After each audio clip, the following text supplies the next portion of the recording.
Hello, everyone. It's me, Carl, again, this time talking about Super Mario Odyssey. Odyssey was developed and published by Nintendo for the Switch, released on October 27, 2017. It'll run you $59.99 at standard price and is rated everyone 10 and up for cartoon violence and comic mischief. It is another entry in the 3D version of the Super Mario series of platforming games. Odyssey starts out with Mario and Bowser on top of Bowser's airship, going at it once again because Bowser has kidnapped Princess Peach once again.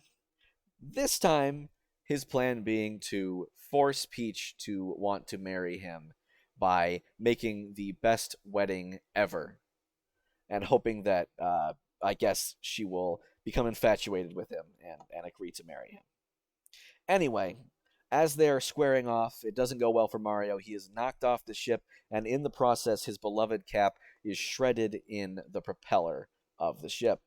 He lands to the ground unceremoniously in the Cap Kingdom, where he is greeted by a ghostly hat by the name of Cappy. Apparently, Bowser has kidnapped Cappy's sister, Tiara, for the wedding ceremony. So Cappy and Mario agree to team up to go rescue Peach and Tiara. Cappy assumes the role of Mario's hat, and together they go off to chase down Bowser and get back their loved ones.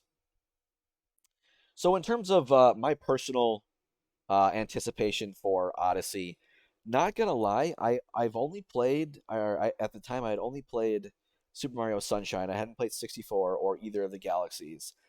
So I didn't have a whole lot of experience with 3D Mario games, and quite honestly, I was like, okay, this is a platformer.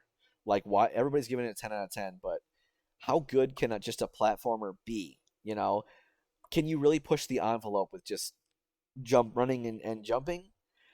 So going into it, I wasn't super hyped.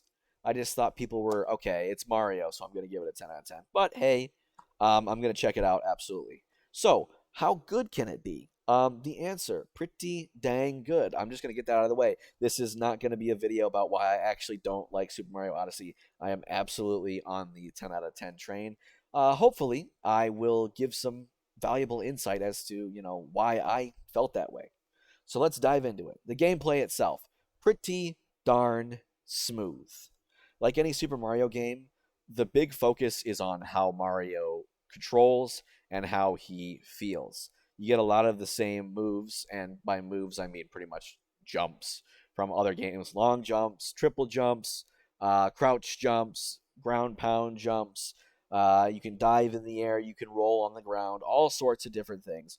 But the big draw of Odyssey, and the thing that really shakes up how Mario controls and elevates it to an amazing level, is Cappy.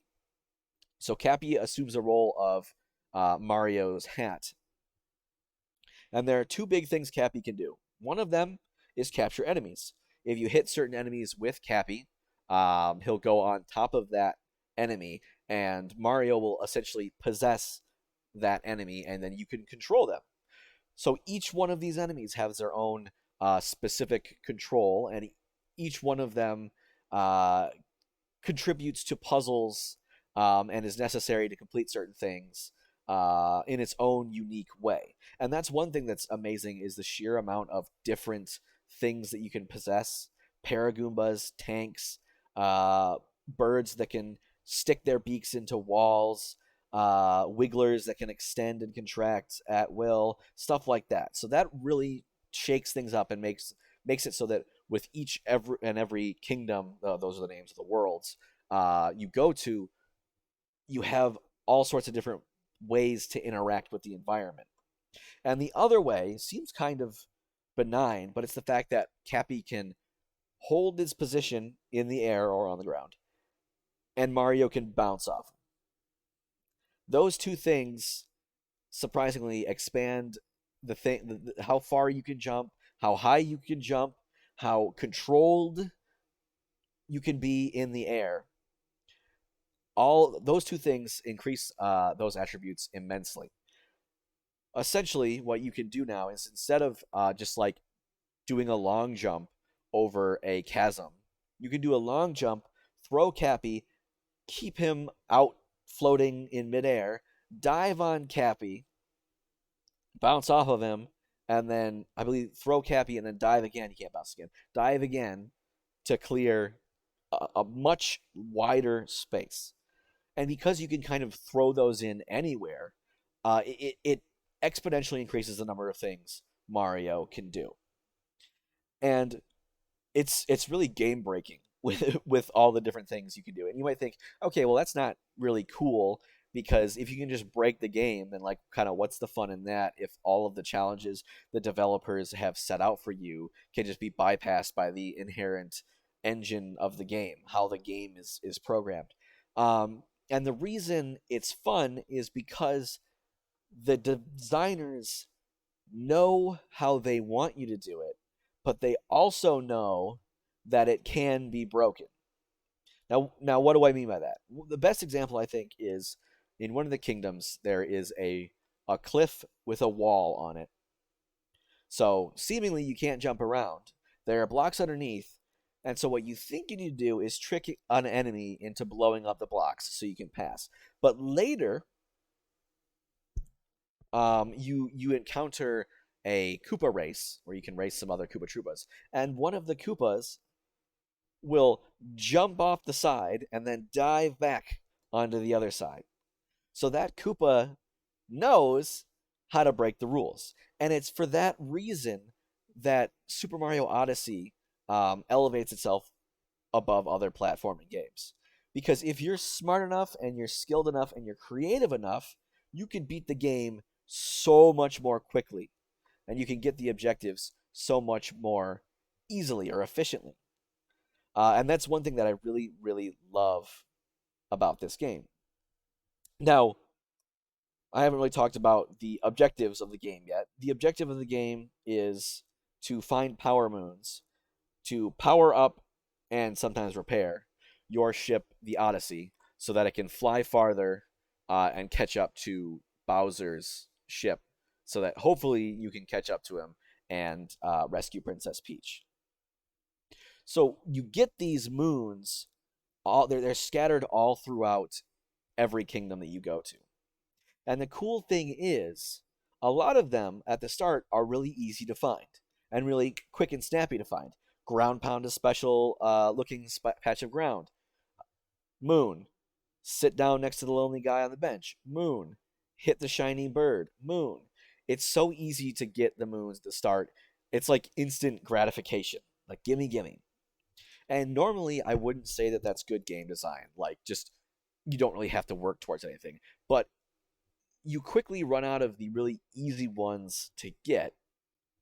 But as you get better at the game and as you explore the kingdoms more, you get to know more about them. So the harder ones to get are now easier to get because you're more experienced and you're more knowledgeable. So it does this really good job of carrying you along the difficulty curve of these moons so that you're never too far away from your next moon.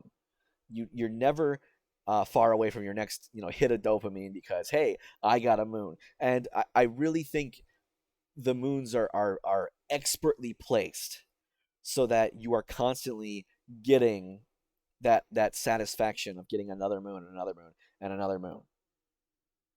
So both the way you play the game, the way you interact with the world, and how your objectives are laid out in the game are both masterful. Some of the best I've ever seen in video games ever. So I love the game. This is a very good game to play. It feels very nice, buttery smooth, very responsive. I would hope so. They've got decades to perfect the Super Mario formula. I'd hope they'd figured it out by now. Anyway, gameplay aside, I've gushed enough about that. The story itself. So it's a Super Mario game. It's not going to have deep character moments. It's not going to have lots of intrigue and trickery. It's a basic story. Bowser kidnaps Peach. He's traveling the globe, going from kingdom to kingdom to try to steal things to make the perfect wedding. Which, aside, you'd think the guy would have learned by now. I mean, pro tip: if someone's in a relationship, don't bother going after them. That's just awkward. And if someone isn't even in a relationship and you're interested in them and you ask them out and they say no, leave it. They made their choice. Don't be Bowser, kids. Be nice, be respectful, be mature. Anyway, getting off on a tangent there. So Mario, as I said a bit before, he has to collect power moons to fix. I don't know how power fixes a ship, but that is not relevant. But to fix the ship and chase after Bowser. And Bowser also has, this time around, 4 Goonies called the Brutals. They're these rabbits that serve as many of the boss fights in the game, which, interestingly enough, you can skip the boss fights. Like, the only requirement to getting past certain kingdoms is to get X amount of power moons. So if you get enough power moons without doing the boss fight and getting the triple power moon there, you could just skip the brutal fights in general. Which, I don't know how I feel about that. That's kind of interesting, but also, like, I don't know, kind of lame. But yeah, I mean, it doesn't even matter that you're skippable, as you can probably imagine. Spoiler alert, kind of. You never catch up to Bowser until the very end. He gets all of his he steals everything. He manages to get the perfect wedding together. You confront him near the end, whether you fight the Brutals or not. But I will say this, not spoiling anything, but how the finale was handled and the atmosphere there, that wrapped up the journey very nicely, and I loved it. But the real thing, the real thing that I absolutely, absolutely adore about this game is not the story, but what comes after the story. Okay, spoiler alert, you beat Bowser, but then after you beat Bowser, you, on the moon, no less, there are a bunch of moon rock cubes that become unlocked after that you can now go back to every kingdom and do harder challenges in those kingdoms. And it unlocks a Super Mario 64 homage Mushroom Kingdom for you to go back with challenges, with achievements in it. So if you really want to beat the game to its fullest, you can go through and finish all the achievements. But after you get through the Mushroom Kingdom, you can go to the dark side of the moon. And after you beat the dark side of the moon, then you can go to the darker side of the moon, where you get like the champion road, and it gives you a final, extremely hard platforming challenge to wrap up the game. This game has so much content, especially if you want to get every single moon, which I happily did because I love the game so much. So, story overall, fine story. Who cares? But the amount of content in this game, mwah, mwah, chef's kiss. Anyway, on to the graphics and the art style of the game. So, I'm no artist, right? As long as it looks pretty to me, I don't really care. It's a Switch game, so it looked fine. It really pulled out the best of the Switch. Textures look great. Blah blah blah blah. A bunch of say all the fancy jargon of how good it looked. But what I really liked is how the different um, kingdoms were themed. The Luncheon Kingdom had this like soupy pink lava everywhere. The Ruined Kingdom was suitably ominous.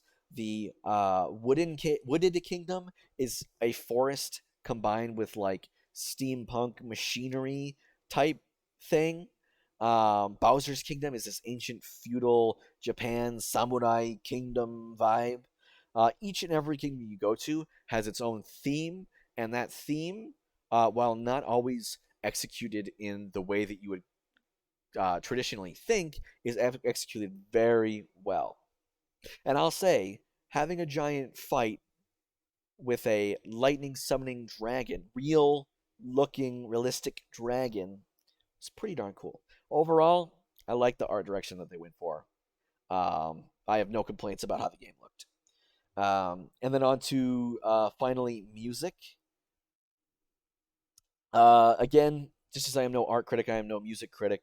But for the most part, I enjoyed the music. I had no problems with it. Everything fit in with the kingdom settings and overall atmosphere, with only a few minor exceptions here and there. I didn't have any. I didn't really have any complaints with anything, nor did anything, however, stick out as like, oh, I love this music, right? But to give some specific praise, I did like how the Wooded Kingdom had this funky song that really like ramped up once you hit like the steampunk machinery part of it. And I like that Metro Kingdom's music, it will not start until you actually boots to the pavement, hit the ground. Um, and I like the music that played through the final moments of finishing the story. That was very good. It's lyrics tracked. You can look it up. I believe it's like Beyond Honeyloon Ridge or something like that. A very good use of a lyrical track in a video game that doesn't usually isn't usually known for its lyrical tracks rather.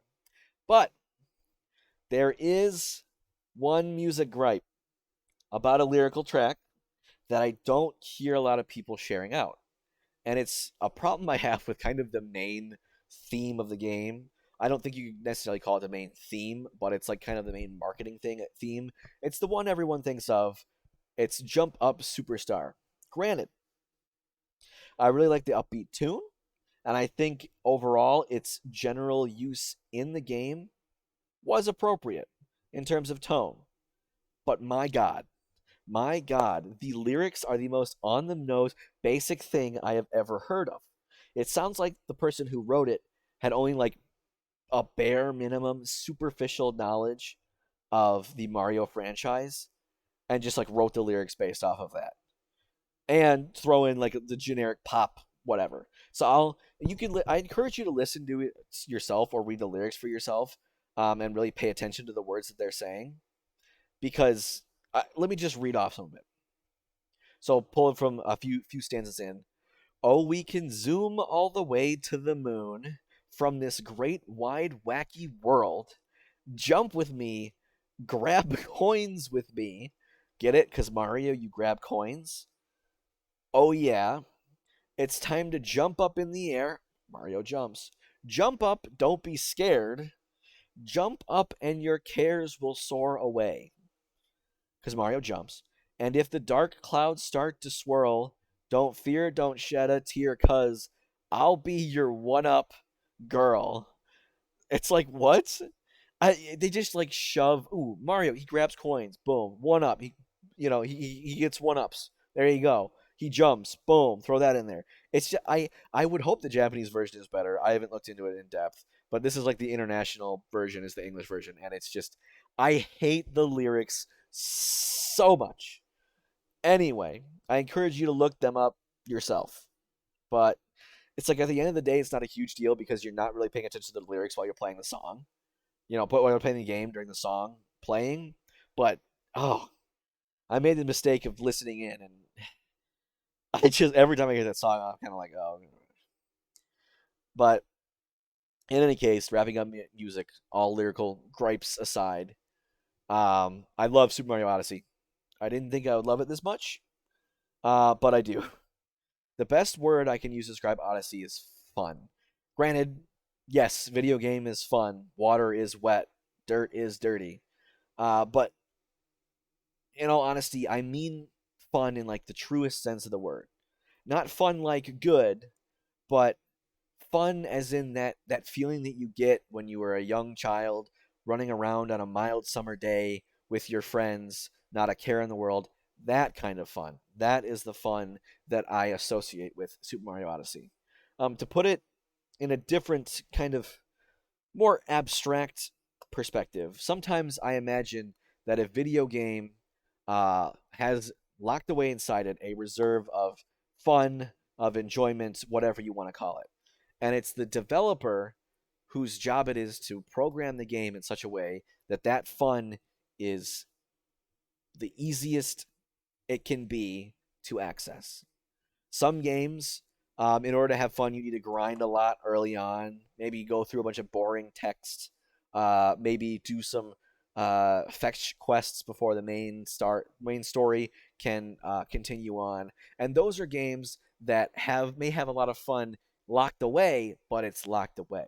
With Super Mario Odyssey, I feel like the developers have found such a smooth way to connect you with the fun that is inside the game. It's amazing. It's like they managed to find a way to stick a fun spigot, boom, right on there.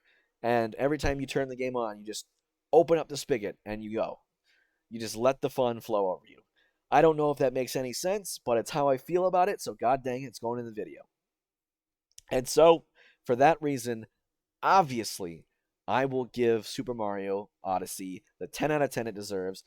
The initial response and the initial hype was very much not a lie. This game is pretty much perfect. So yeah, that's all I had to say about Super Mario Odyssey. If you want to comment down below, if you have any questions, suggestions, concerns, whatever, I read all my comments because I don't get any. In any case, folks, stay safe out there and have a wonderful day.